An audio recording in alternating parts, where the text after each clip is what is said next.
Hey y'all, remember way back when I made my first video on this channel? The one about the American fighting the Yakuza. The drama has been put front and center, with exhilarating action sequences abruptly breaking the silence. Ah, memories. I drink to forget, but I always remember. Look how far I've come from there though. One of the things I appreciated about that movie was that while it was an American-made film, it at least tried to examine the different values and beliefs between Japan and America. It might be a bit dated now, and it did have to handhold the audience quite a bit to talk about Japanese culture, but it was a sincere and honest attempt at doing so. Today's video is on how you don't make that kind of movie. I don't speak Japanese. Yeah. Roll intro.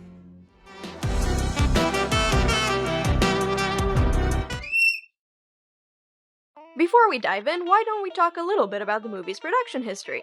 Why, you might ask? Well, aside from wanting to put off talking about it for as long as I can, the history is far more interesting than the movie itself.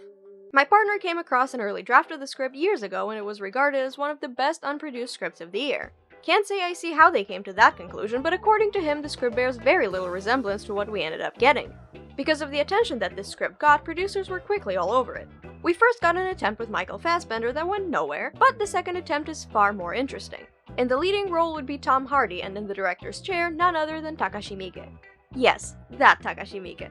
Campbell's tomato soup. A great actor and one of the biggest crime film directors in Japan coming together could make for a very entertaining movie.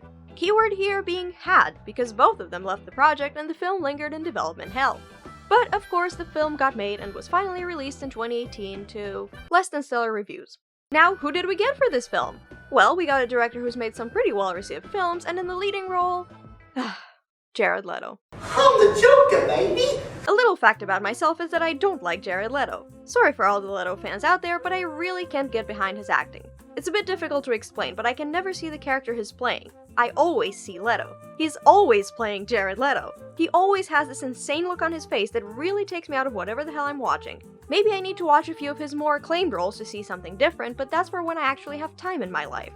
Anyway, now for the movie.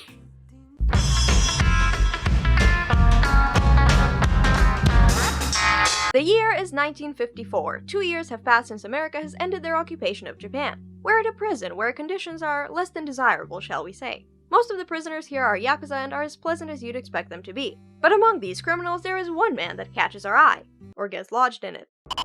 Oh shit, it's a white guy! This man is Nick Lowell, an American ex-Marine who for some reason has been sent here to serve some hard time. Now you might be asking, how the hell does a white guy end up in the shittiest prison in the country? Good question! Because I don't know the answer myself. Seriously, the movie gives almost zero information on who Nick is and how he ended up here. Hell, we don't even know he was a soldier until towards the end of the film. Is that a spoiler? I don't know, and I'm not sure if I care. Anyways, while mopping one day, Nick ends up saving one of the other prisoners from being hanged to death by some of the inmates. For saving this man, Nick gets a proper ass kicking by the guards and is thrown into solitary. Never explained why he got kicked for that, but whatever. Like, oh, you saved a man! Fucking asshole! The man, whose name is Kiyoshi by the way, is later thrown in there as well, and we learn that he too is a Yakuza, specifically a member of the Shiromatsu family. Thankful for Nick, Kiyoshi plots an escape attempt with him. The plan works and Kiyoshi frees Nick soon after. We go from the drab and grey prison to the drab and grey city of Osaka, which should not be drab and grey to begin with, but stylistic choices, where Kiyoshi offers Nick a one-time job. Convince an American businessman to agree to a deal with the Shiromatsu. But of course, not only is this businessman a racist, We won! but he also made a deal with a different family, and the Shiromatsu's chief rival at that, the Seizu. What is Nick to do? Well, naturally, is to beat the man with the typewriter. This, my friends, is the first of many actions that Nick does that leaves me utterly fucking baffled. You'd think that the Shiromatsu would, you know, be a bit pissed that the guy they hired to negotiate a deal instead fucked it up. Did you kill him? He'll live. Nope, they seem pretty okay with it. But the Seizu aren't, and several of their members arrived at the Shiromatsu's club to intimidate them. Alright, time for another question. Tensions are high and everyone's ready to kill each other. What does Nick do in this situation? That's right, he beats up yet another person! Does he suffer consequences this time? Nope! Instead, Kiyoshi gives Nick a nice apartment and a suit and lets him become an unofficial member of the clan. Not everyone is happy with this though, especially Kiyoshi's close friend Orochi, but that doesn't matter. Nick is even trusted by Kiyoshi to take his sister Miyu home when he sees her out partying. You can guess what happens with that. I'm gonna close the door now. この後めちゃくちゃセックスした。 From here, Nick slowly begins to be recognized as a full member of the Yakuza, continues his affair with Miyu despite being warned not to, and has to defend the rest of the group when a war with the Seizu begins to brew. Sounds like fun? Well, guess what? It wasn't. Without even having to dive too deep into the story, you can already sense a few problems. The outsider manages to have nothing make sense, yet make every single plot beat be extremely predictable. The film tosses in cliché after cliché, but does little to bring new life to them. We got sumo matches, dozens of shots of tattoos, gunfights, suits, a forbidden romance, and just about everything else you'd expect. Why are they here? Well, because they look cool, I guess. But just because something's cool doesn't make it inherently interesting. And let me tell you, not only is this film unoriginal, but it is boring! It feels more bloated than I do after a succulent Chinese meal. And when things do happen, the reasons why feel as though they've been entirely skipped over. You know, it's just like that meme where you skip the intro in your favorite hentai and suddenly they're already eating ass. What the hell am I looking at? Clearly you've missed an important plot point, so you want to rewind, but in this movie there's nothing to rewind to. It just doesn't make sense and is not even pretending to make sense. Character development, for example, is almost non-existent. Characters will go from one scene to another, either changing very little or changing so much that we have to wonder what the hell we missed. And this is especially bad with Nick and Miyu's romance. We'll get into that soon enough. At the bare minimum, you'd hope for a film with as generic and predictable of a plot as The Outsider, they'd at least have the courtesy to make some interesting characters. How about we start with Nick? Having Leto play an ex-Marine turned Yakuza was exceptionally bad casting on the film's part. I don't believe for a second that this guy is some badass enforcer who's as gifted at combat as he is brutal. It's clear that Nick is supposed to be another silent protagonist type, like one Eastwood would play or Ryan Gosling in something like Drive. The kind of guys who say little but have a mesmerizing presence that has our eyes glued to them all the time. Now, this idea isn't inherently bad. The problem here is that the director, writer, actor, or whoever the fuck didn't understand why those movies worked to begin with. First of all, these protagonists were usually surrounded by a colorful cast of characters who they could bounce off of. Second, they usually had some type of motivation to do what they did, such as revenge or helping someone out. And third, they sometimes, albeit not all the time, went through some kind of change by the end. If you haven't guessed already, Nick has none of these qualities. He starts off as a flat, lifeless character and ends as a flat, lifeless character. Leto has zero charisma in this role and can't even manage to make his face show any type of emotion most of the time. And when he does, it's the most bare-bones one possible. He finds a girl he likes. You're hot. He fucked up. Oopsie doopsie doopsie. His friend has died. Oh no. He's the definition of a Simple plank of wood. I'm far more interested in learning about this guy right here. I call him Dickhead Man, and he only has a few lines. Nick doesn't even seem to have any real flaws. You'd think his violent temper would be something that gets him into trouble more often than it helps him, right? Well, as you know from my little synopsis, that's not true in the slightest. In fact, the only time he gets into serious trouble for using violence is when he had to kill 2 members of the Seizu clan in self-defense. He even had to commit yubitsume for it. Oh, and you gotta love how he barely reacts to having cut off 2 of his fingers as if he was cutting through a block of cheese. It's not delivery, it's disgusting. We're also given almost no insight for Nick's motivations, and his backstory is barely even touched upon. Does he want to be a big shot in the Yakuza? Does he feel he owes Kiyoshi a debt? Does he like what he does? If you can figure what he's thinking beyond this, feel free to let me know. It's not until we're almost at the climax that we learn that he went AWOL at some point to avoid a court-martial. For what reason, you may ask? I don't know, ask his friend. Oh wait. You like Huey Lewis in the news? Yeah. And the fact that Nick is white, i.e. the entire premise of the movie, has little to no relevance on the plot. Only a handful of other Yakuza members mentioned this outright, and Nick is accepted so goddamn fast by everyone, even the boss himself, that they might as well have made him Japanese to start. Because Leto is so lazy in this role, I almost wish his co-star Tadanobu Asano would have been given the spotlight instead. His character Kiyoshi is by far the best part of the film because he, get this, actually has charisma. I see you've got all your fingers. I guess I got lucky.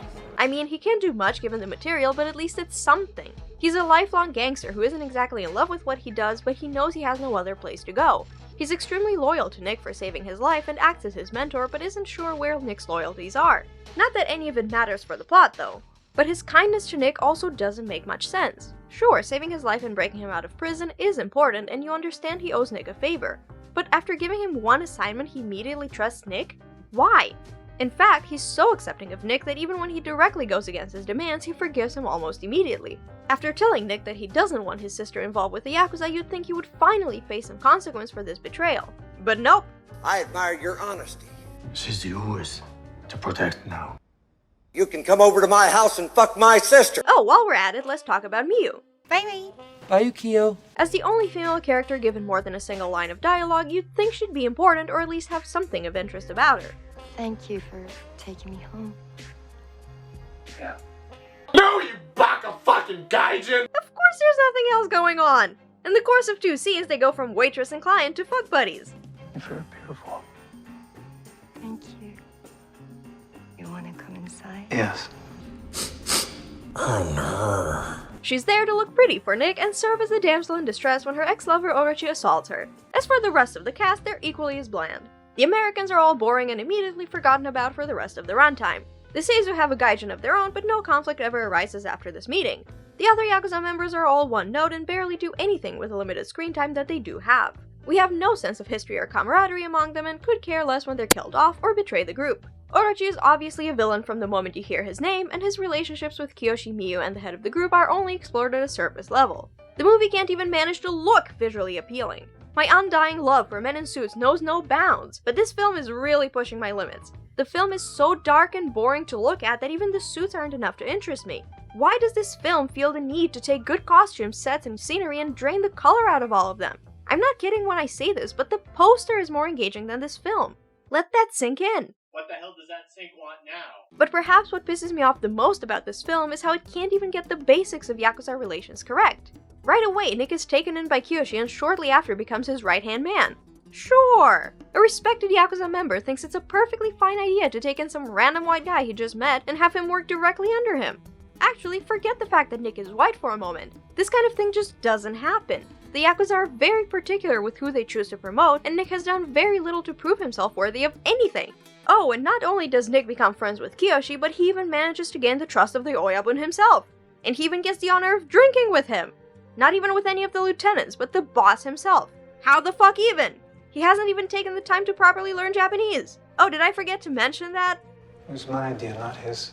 Yeah, so not only does Nick become an important member of the family, but he knows about as much Japanese as my partner. I'm sorry, darling, that was not meant to be insulting to you. そうなんですか。日本語上手。 But seriously, how does Nick understand what the characters are saying yet barely know how to speak the language? You could argue that in prison there's no one willing to teach you, but out of it? Is it because somehow every single member of the Yakuza speaks or at least understands English? I'm not kidding. Everyone from Kiyoshi to Miyu to the heads of Seizu and Shiromatsu can either hold a conversation or can comprehend what Nick is telling them. But I guess now that Nick is the head of the group, English is going to be their first language. Hey, why don't you guys speak English? Also, I feel the need to address that a lot of people who dislike this movie dislike it for reasons such as whitewashing and white savior syndrome. I get you, but I raise you this. How can he be a white savior when he literally fucks everything up everywhere he goes? Yeah, seriously, fuck this. What did we learn, Palmer? I don't know, sir. I guess we learned not to do it again. Yes, sir. I'm fucked if I know what we did. The Outsider is many things. Bad, boring, unoriginal, cliched, etc, etc, etc. But worst of all, it's a missed opportunity. The idea of having an American join the Yakuza is a bit of a stretch to say the least and definitely upset a lot of reviewers, but if handled right, the concept could have made for a very entertaining film and a potentially insightful one too. The questions that the film asks us are good. Can an outsider like Nick ever be truly accepted or even trusted by the family? And where do his true loyalties lie? To the country that he was born in, or the country that he was informally adopted by? The time period is ripe to explore the feelings over Japan's defeat in the Second World War and how America's occupation of the country changed things forever. Hell, there's even a book about the subject which is not only a true story, but is also about a man named Nick who helped reshape the Yakuza. Perhaps there's a good movie in there that really wants to be found. Maybe a few more rewrites could have been able to salvage it, not to mention a recasting. I don't know, but whatever the case might be, this is not the way to do it. Now, if you'll excuse me, I feel the need to rewatch New World for the 12th time to rinse my mind of this film. 대출 안 해요. 저 돈 많아요. See you all next time.